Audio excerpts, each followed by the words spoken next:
आता होत आले यापुढे ते ना कधी होणे.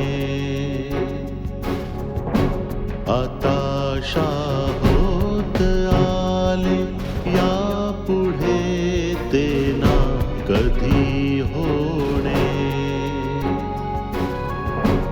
आता तरी मिळून सर्व बोला. आता तरी मिळून सर्व बोला. ना ऐसे ना पुन्हा होणे. हताशा होत आले यापुढे ते ना कधी होणे. मंत्रहीनं क्रियाहीनं भक्तिहीनं सुरेश्वरः यत्पूजितं यदा देवः परिपूर्णं फलत्सुमेव. सरस्वती मातेचा विजय असो. या दीनदयाळजी, माता सरस्वतीच्या विद्यारूपी मंदिराच्या भवनिर्माणाचा शुभारंभ करा.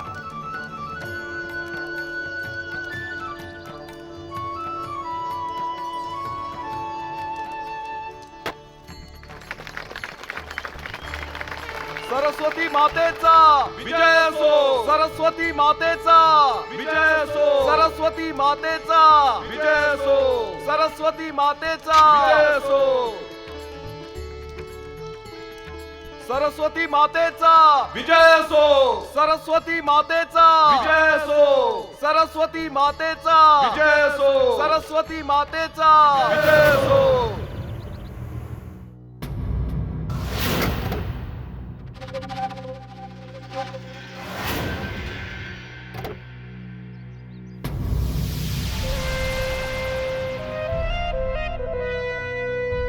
सरपंचजी,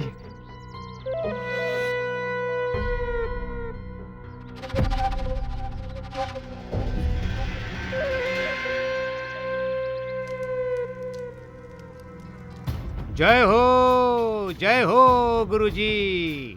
अरे वा वा वा वा. यावे. अहो अभिनंदन गुरुजी. ही तर खूप चांगली गोष्ट आहे की आपली ग्रामपंचायत विकासाच्या मार्गावर अग्रेसर आहे. हो सरपंचजी, अगदी योग्य बोललात. अहो 3 पाड्याच्या गावात 2 पाड्यात तर विद्यालय उघडली. आता उरला दक्षिण पाडा. तिथे इलेक्शन नंतर प्राथमिक विद्यालय उघडूनच टाकूया ओढून ताणून. हो सरपंचजी, या ना. अरे रामा, सरपंचजींसाठी जरा चहा पाण्याची व्यवस्था कर. अहो फक्त चहा पाण्यावरच भागवणार आहात का? सरपंचजी, तुम्ही आज्ञा करा. काय सेवा करू? अहो मी इथे सेवा बिवा करून घ्यायला मुळीच आलेलो नाहीये. तुम्ही जरा इकडे तर या. मी तुमच्या फायद्याविषयी बोलायला आलो आहे गुरुजी.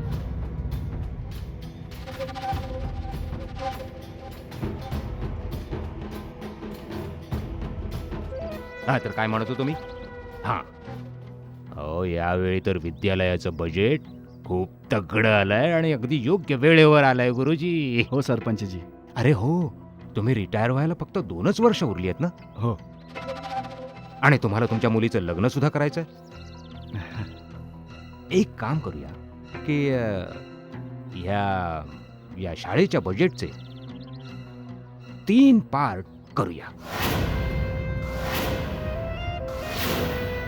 एक पार्ट तर सर्वोपरी तुमचा, आणि दुसरा आमचा, आणि विकीचा तिसरा. अहो तो तर आपलं विद्यालय बांधत राहील.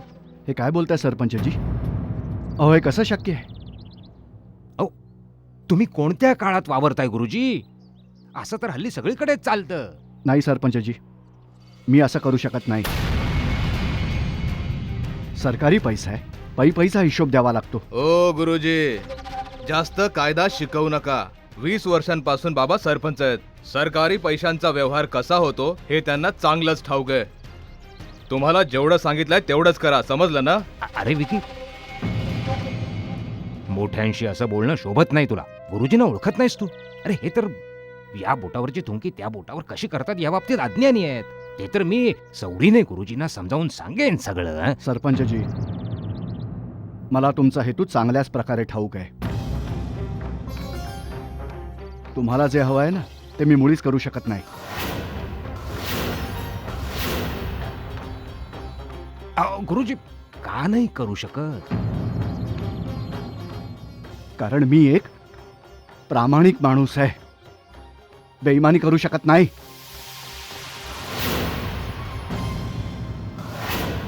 हे प्रामाणिकपणाचं भूत आम्हाला चांगल्याच प्रकारे उतरवता येतं.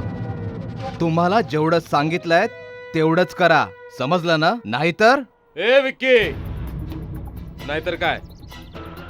हा, काय करशील? जरा मलाही ऐकू दे. सांगू का? सांग बघू. विकी, लहान मुलांसारखा वागू नकोस. नंतर आरामात गुरुजींना मी समजावून सांगतो सगळं. तू शांत हो बघू. चला ताई, चला. अब्दुल चाचा, जरा सांभाळून घ्या. असं वाटतंय हा सरपंच विद्यालय बांधू देणार नाही.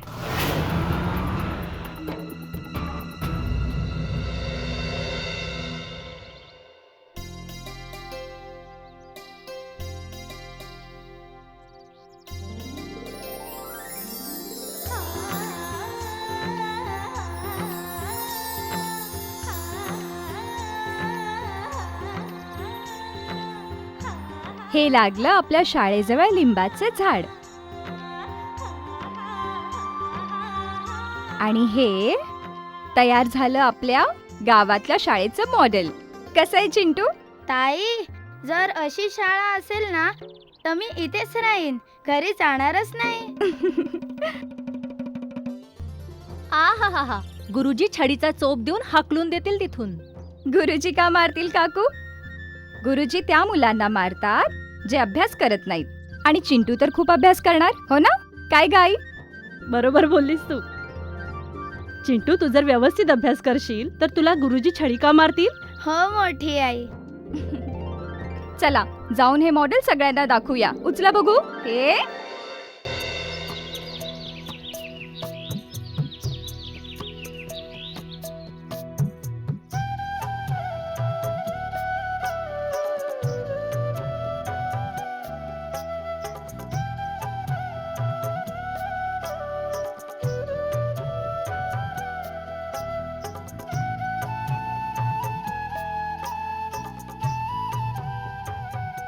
गावात गुरुजींचं प्रवचन आणि घरात तुझ्या आईचा प्रसाद.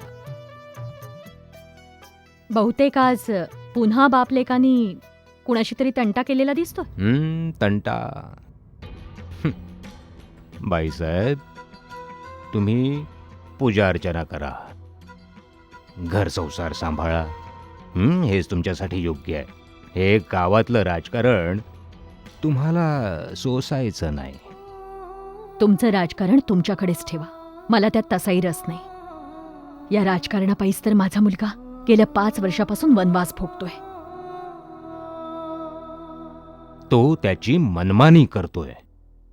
मला त्याला गावाचा राजा बनवायचं होतं आणि कुठे तो शहरात जाऊन राजकवंडी बनलाय. जर तुम्हालाच राजकवंडी आणि एक हुशार इंजिनियर यातला फरक कळत नसेल तर स्वतःच्या मुलाला काय समजून घेणार तुम्ही? रोज रोज त्याला टोकणं, हे कर हे करू नकोस, या सगळ्याला कंटाळूनच तर तो शहरात निघून गेलाय. नाहीतर गावाशी काही त्याचं वैर नाहीये. बाईसाहेब, प्रत्येक गोष्टीत माझे अवगुण शोधू नका. शेवटी बाप आहे मी त्याचा. मी त्याला जे काही सांगत होतो ते त्याच्या भल्यासाठीच सांगत होतो. ही गोष्ट तर तू त्याला समजावून सांगायला हवी होतीस. अच्छा, मग हेच सगळं तुम्ही त्याला समजावू शकत नव्हतात का? तू आई आहेस त्याची. आणि तुम्ही त्याचे वडील. हो.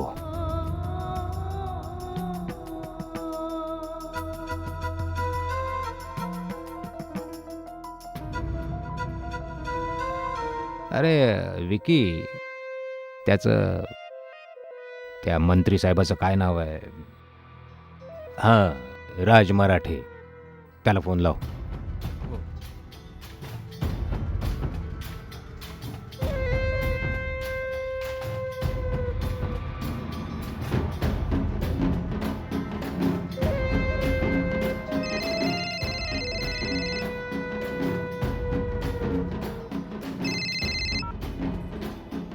हॅलो, मंत्री साहेब. बोल विक्की. काय बोलू? तुमच्या राज्यात गावात राहावं की गाव सोडून पळून जावं? अरे काय झालं विक्की? जेव्हा पाहावं तेव्हा तुझ्या नाकावर राग चढलेला असतो नुसता.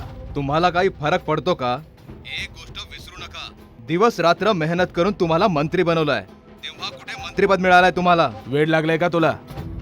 बोल, फोन का केलास? बोलायचं काय?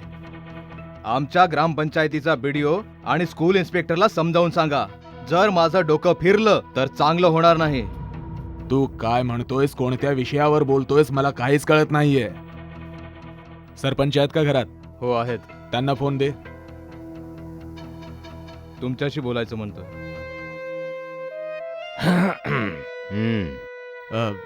सरपंचजी नमस्कार. आशीर्वाद. काय झालं?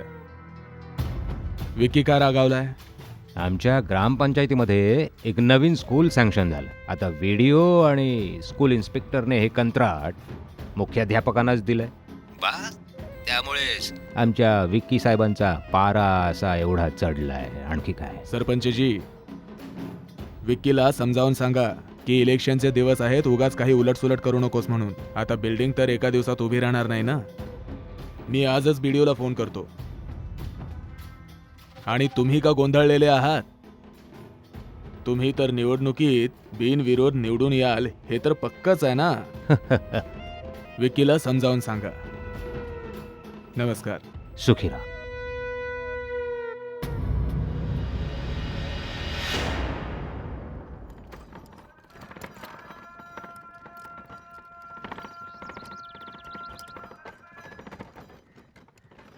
अब्दुल चाचा, अब्दुल चाचा, अब्दुल सांभाळून चाचा, जा. अब्दुल चाचा, तुम्हाला सगळ्यांनी बोलवलंय. हा बाळा, जाऊया जाऊया. चल. मला तुमच्या पाठीवर बसायचंय. बाळा, आता मला सहन होत नाही. चल, तू माझा हात पकड बघू. चल. ठीक आहे, चला. भारतीने किती चांगलं मॉडेल बनवलंय. आपण जर आताही पेटून उठलो नाही तर हे मॉडेलच बनून राहील. आणि आपली मुलं उन्हात, सर्दीत, पावसात बाहेर झाडाखाली बसून 12 खडी वाचतील. मला तर माहीतच नव्हतं की तो सरपंच कोणता प्लॅन घेऊन आलाय. नाहीतर त्याला मी तर तिथेच. बाबूलाल, ही रागवायची वेळ नाहीये. मग काय करू? हं? हातावर हात ठेवून बसून राहू आणि त्या सरपंचाला दोन्ही हाताने लुटू देऊ? काका, सरपंच आपल्याला तेव्हाच लुटेल ना जेव्हा आपण त्याला लुटायची संधी देऊ. जर आपण सगळ्यांनी गावाच्या हिताचा विचार केला ना तर तो एकटा आपला काही बिघडवू शकत नाही. आपली भारती अगदी योग्य बोलते. अगदी योग्य वेळी अल्लाने आपल्याला जागृत केलं आहे. हम्म. पण सरपंचजी काही ना काही घोळ नक्कीच घालतील. आपण त्यांच्यासोबत भांडण करू शकत नाही ना.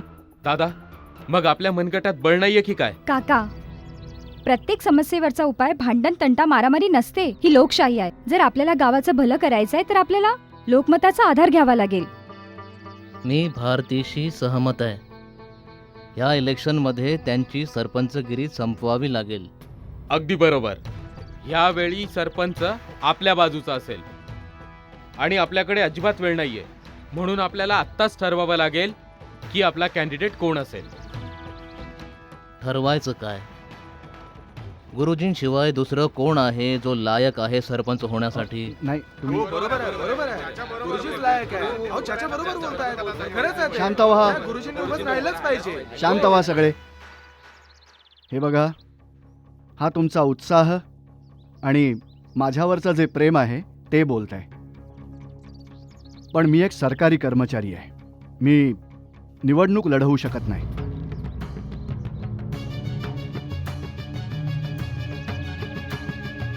मला क्षमा करा.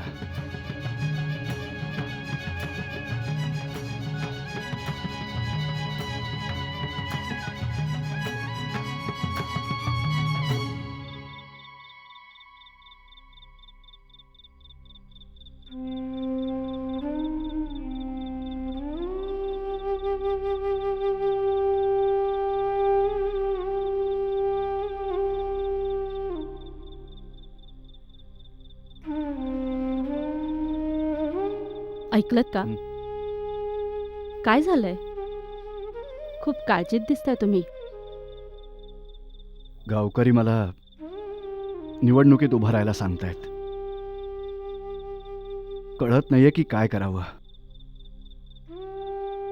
काळजी नका करू. तुम्ही जो काही निर्णय घ्याल तो योग्यच असेल. चला आता आराम करा थोडा.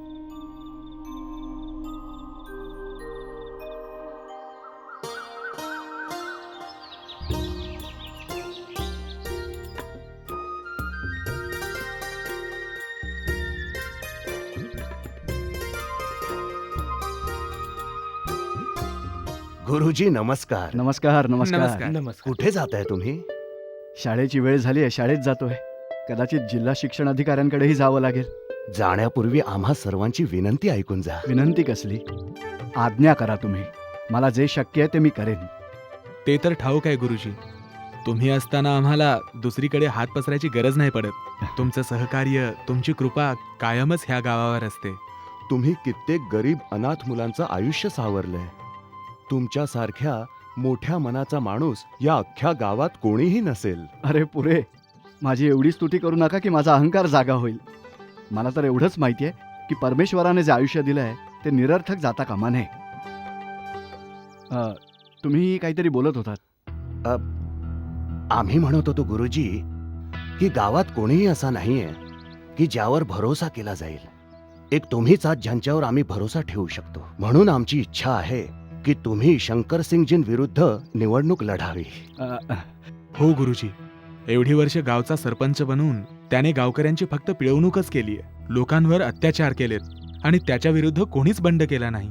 आता आपल्याला संधी मिळाली आहे की आपण त्यांची सत्ता उधळून लावावी. गुरुजी, तो आजपर्यंत ह्यामुळे हरला नाहीये कारण त्याच्या विरुद्ध कोणीही उभं राहायची हिंमत केली नाही. पण तुमच्यासारख्या प्रामाणिक माणसासमोर त्याला एक ना एक दिवस तोंडघशी पडावंच लागेल. तुमच्यासारखा सज्जन आणि प्रामाणिक सरपंच लाभला तर गावाचा खूप विकास होईल. हो गुरुजी, आम्ही केव्हापासून ऐकतोय की रामराज्य येईल. तुमच्यासारखी माणसं पुढे येतील तर एक ना एक दिवस नक्की रामराज्य येईल. हे पहा, तुम्ही सगळे बरोबरच बोलताय. पण मी एक अध्यापक आहे, शिक्षक आहे. मला शिकवता तर येतं पण राजकारण येत नाही. कोण सांगते तुम्हाला राजकारण करायला? आमची तर इच्छा आहे की तुम्ही आम्हा सर्वांचं नेतृत्व करावं. त्या शंकरसिंग सारख्या भ्रष्टाचार्याला आता हरवायलाच हवं.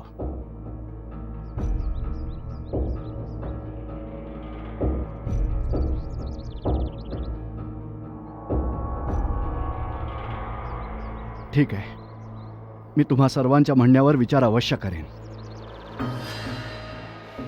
पण तरी सुद्धा माझी तुम्हाला विनंती आहे की जर माझ्याशिवाय इतर कोणी उमेदवार मिळत असेल तर एकदा जरूर पहा. अच्छा, नमस्कार. नमस्कार. नमस्कार.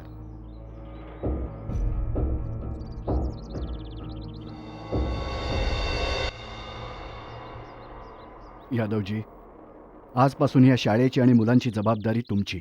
ह्या घ्या चाव्या. हो.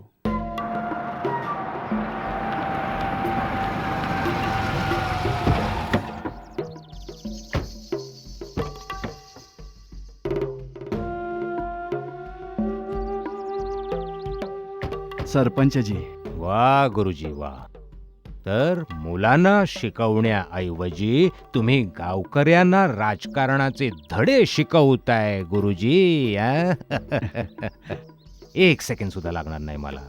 माझ्या एका तक्रारीवर तुम्ही सस्पेंड केले जाऊ शकता.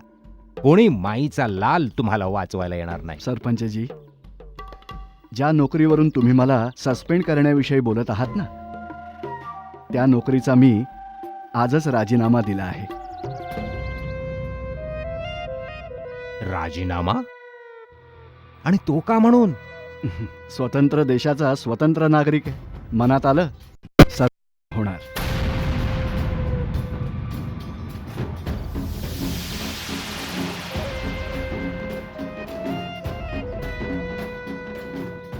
सरपंच होणार म्हणजे निवडणूक लढवणार? हो. माझ्या विरुद्ध? हो सरपंचजी. जिंकणार? जय पराजय तर गावकरी ठरवतील. मी तर केवळ उमेदवार आहे. बाबा, आता पाणी डोक्यावरून जाऊ लागलंय. जर तुम्ही म्हणत असाल तर याला दाखवून देऊ की गावाचा सरपंच कोण होईल तो. अरे विकी गप. 20 वर्षांपासून बिनविरोध निवडून येतोय. यावेळी जरा होऊन जाऊ दे 2 हात, आणखी मजा येईल. आता तर मैदानातच भेटूया निवडणुकीच्या गुरुजी. हो सरपंचजी. आता राजकारणाची मजा डबल होऊन जाईल. चल विकी.